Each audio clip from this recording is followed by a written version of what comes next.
مدخل زي ما حضراتكم كده شايفين. مدخل ممتاز ممتاز ممتاز، حاجه شيك. مدخل بيكتين، 2 اسانسير اهو زي ما حضراتكم كده شايفين اهو. زي ما حضراتكم كده شايفين. السلام عليكم ورحمه الله وبركاته. السلام عليكم ورحمه الله وبركاته. النهارده يا جماعه جايب لكم شقه روعه الروعه، شقه ممتازه جدا جدا فوق ما تتخيلوا، متفرعه من شارع اللبيني فيصل، مساحتها 160 متر ناصيه، عداد كهرباء، عداد غاز، العمارة الأسانسير شغال، الشقة في الدور الثامن، فيها ستايل حلو جدا معمول. الشقة دي 3 ريسبشن و2 حمام ومطبخ. ده الريسبشن بتاعنا على الشارع، الشقة هنا كلها على الشارع، بس هم عاملين طبعا زي نظام مكتبة كده في النص بالخشب، اللي عايز يشيلها يشيلها، اللي عايز يخليها مفيش مشكلة خالص.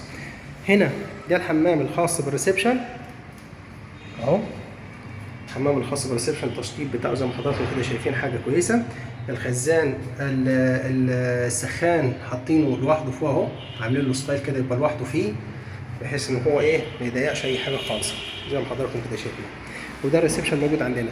طبعا المكتبه الخشب دي بتتشال، عايز تشيلها شيلها، دي فوق السيراميك بس هم عاملينها وموصلين لها كهرباء، بحيث ان هو كان حاطط هنا فيها الشاشه اهي، وكان عاملها زي نظام ستايل قاعده لوحدها.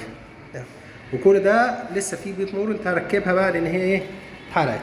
هنا موجود عندنا ده الشارع ده عرضه حوالي 12 متر، وده شارع تاني عرضه حوالي 17 متر زي ما حضراتكم كده شايفين.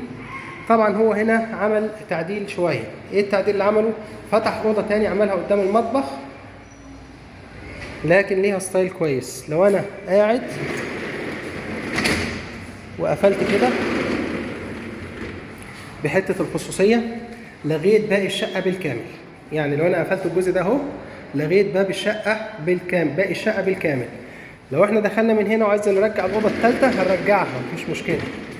دي اللي هي الاوضه مفتوحه قدام المطبخ.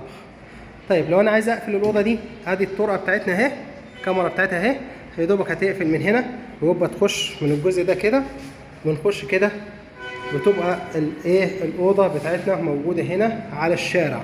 يعني ما فيهاش حاجات كتير بايظه، بس ترجع تاني زي ما عايزين نرجعها. دي هنا شباك على الشارع. البلكونه دي المفروض ان هي كانت في الاوضه الثانيه، هو فتحها من هنا ولغاها من هناك اهي. دي البلكونه بتاعتها، المفروض البلكونه دي موجوده خاصه بالاوضه الثانيه. وده الشارع طبعا بتاعنا. احنا هنا واجهه بحري، هنا واجهه بحري شرقي، الشارع قدامنا اهو زي ما حضراتكم كده شايفين. وهناك ده اللبيني طبعا اهو، بس عشان الشجر قدامك مش مش هيبقى ظاهر قدامك.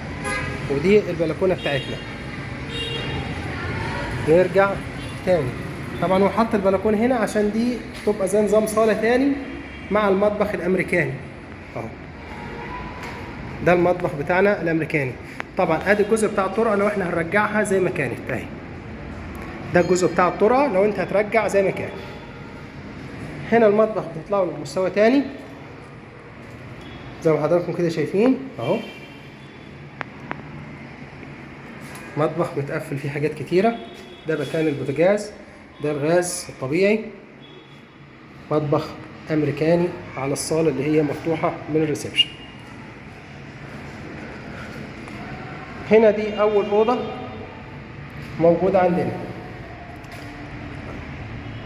طبعا الاوضه دي موجوده على الشارع برضه، اللي عايز يفتح باب على البلكونه من هنا مفيش حتى مشكله، من هنا برضه مفيش حتى مشكله. وهنا على الشارع.